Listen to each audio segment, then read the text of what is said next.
ভয়ভীতি দেখাবেন, আমরা ভালোবাসা দিয়ে মানুষের মন জয় করে এখানে বিজয় নিয়ে আসবো। দেখে জমি দখল করা যায়, মাঠ দখল করা যায়, দোকান দখল করা যায়, ঘাট দখল করা যায়, টেম্পো স্ট্যান্ড দখল করা যায়, একজন মানুষের হৃদয় দখল করা যায় না।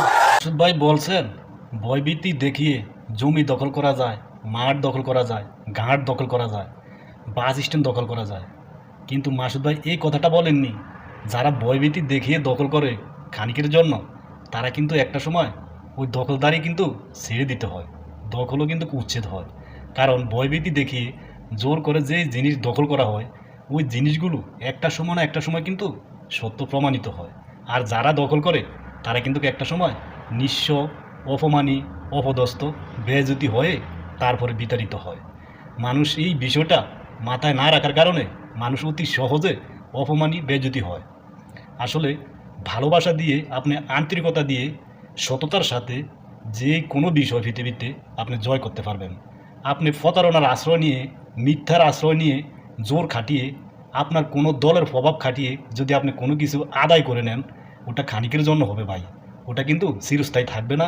যে কোনো সময় আবার ওই মানুষগুলা অপমানিত হবে, এটা আল্লাহর পক্ষ থেকে আসে। কারণ জুলুম, মিথ্যাবাদী, মিথ্যা কথা, মিথ্যা ষড়যন্ত্র ওইগুলোর বিরুদ্ধে কিন্তু স্বয়ং আল্লাহ পাক অনেকটাই যুদ্ধ ঘোষণা করার মতন হয়। কারণ আল্লাহ পাক আমাদেরকে দুনিয়াতে পাঠাইছেন কি করার জন্য, আমরা ওই দিকগুলো ছেড়ে দিয়ে আমরা দুনিয়া নিয়ে ব্যস্ত। কিভাবে কার ক্ষতি করব, কিভাবে কাকে ছোট করব, কিভাবে কার নামে মিথ্যা ছড়িয়ে দিব, কিভাবে কাকে মিথ্যা ছড়িয়ে দিয়ে নিজে বড় হব, ওই চিন্তা ভাবনাই আমরা ব্যস্ত থাকি। আসলে শিবিরের এই লোকগুলার তাদের কথা, তাদের আন্তরিকতা, তাদের ভালোবাসা দেশের মানুষ অনেকটাই মুগ্ধ হয়ে গেছে। কারণ জন্মের পর থেকে শুনে এসেছি শিবির হালকা পাতলা দু একজন মানুষ জানতো যে শিবির নামে একটা দল আছে। আমরা সবাই জানতাম যে জামাত জামাত জামাত, শিবির যে এর ভিতরে একটা দল আছে খুব কম লোকেই জানতো। আর যেটুকু জানতাম ওইটুকুই শুনতাম যে তারা একটা খারাপ সংগঠন, তারা এই করে, তারা সেই করে, তারা যত কিছু আছে করে। কিন্তু এখন দেশের মানুষ বুঝতে পেরেছে একটা ভালো জাতিকে দমিয়ে রাখার জন্য এই সমস্ত মিথ্যা অপবাদগুলো দেওয়া হতো। শিবির জামাতের যে সমস্ত নেতাগুলোকে বিনা দোষে বিনা অপরাধে তাদেরকে শহীদ করা দেওয়া হয়েছে, বিভিন্ন বানানো সাক্ষীদের স্বাক্ষর নিয়ে তাদেরকে কাজগুলো করা হয়েছে। এখন ওই সাক্ষীগুলা অনুতপ্ত হয় মিডিয়ার সামনে এসে। আসলে কিছু বলার ভাষা নেই। আমাদের দেশে মানুষ ক্ষমতার লোভে, ক্ষমতা পাওয়ার জন্য কত কী যে করতে পারে, যদি বাংলাদেশে জন্ম না নিতাম তাহলে কখনো জানতে পারতাম না।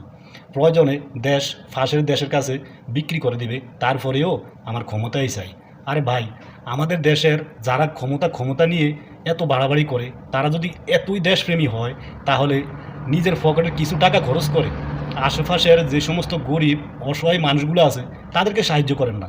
আপনি দেশের একদম ক্ষমতায় যেতে হবে, ক্ষমতা পাওয়ার পরেই মানুষের খেদমত করবেন, সেটা তো হয় না।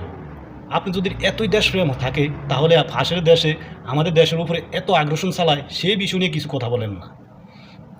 আমাদের দেশের একজন বিশেষ দলের মন্ত্রীকে গুম করা হয়েছিল, তাকে শেষ পর্যন্ত জুলাই আন্দোলনের পরে আমাদের ফাঁসের বন্ধু দেশে পাওয়া গিয়েছে, সেটা নিয়ে কেউ কিছু বলেন না। কেন আমাদের দেশের মানুষ ওই দেশে নিয়ে গেওয়া হয়েছিল, কেন ওইখানে রয়েছিল, সে কি নিজের স্বইচ্ছা ওইখানে গিয়েছিল আপনার আনন্দে থাকার জন্য, না তাকে ওইখানে জুলুম করে নিয়ে নেওয়া হয়েছিল, তার উপর কেমন অবিচার করা হয়েছিল, এগুলো তো কখনো মিডিয়ার সামনে বলা হয়নি। আসলে কারে যে কী বলবো নিজেও বুঝে উঠতে পারতেছি না। আমার বলার ভিতরে যদি কোনো ত্রুটি থেকে থাকে সবাই ক্ষমা দৃষ্টিতে দেখবেন। আসলে দেশটা আমার, আপনার, আমাদের সবাই সচেতনতার ভিতর দিয়ে একটা দেশকে সুস্থ এবং ঝামেলামুক্ত পরিবেশ সৃষ্টি করা যায়। যদি সবাই নিজে ধান্দা করে খাবো, নিজে বদমাইশি করে খাবো, নিজে দেশের সরকারের টাকা, সাধারণ মানুষের ট্যাক্সের টাকা বদমাইশি করে খাবো, প্রচার করব, বা আবার নিজে দুর্নীতি করব, ওই ধান্দায় কেউ দেশপ্রেম দেখান, সেটা কিন্তু এখনকার শিক্ষিত সমাজ সব কিছু বোঝে। আপনি প্রকৃত দেশপ্রেমী হলে আপনি দেশের জন্য কাজ করুন, দেখবেন দেশের সাধারণ মানুষ আপনি জোর করে আপনার ভোট নিতে হবে না, আপনি কেন্দ্র দখল করে ভোট নিতে হবে না, দেশের মানুষ আপনাকে ভালোবেসে ভোট দিয়ে আপনাকে ফাঁস করিয়ে দিবে। আসলে আপনারা সেটা না করে আপনারা কথা বলেন উস্কানি, আপনারা কাজও করেন উস্কানি, আপনারা যে কোনো বিষয় নিজে না ভেবেচিন্তে যেটা মনে ধরে সেটাই করার চেষ্টা করতেছেন। আসলে আমার কথা কেউ মনে কষ্ট নেবেন না। যদি ভিডিওটা ভালো লাগে তাহলে আমার চ্যানেলটা সাবস্ক্রাইব করে দেওয়ার অনুরোধ রইল।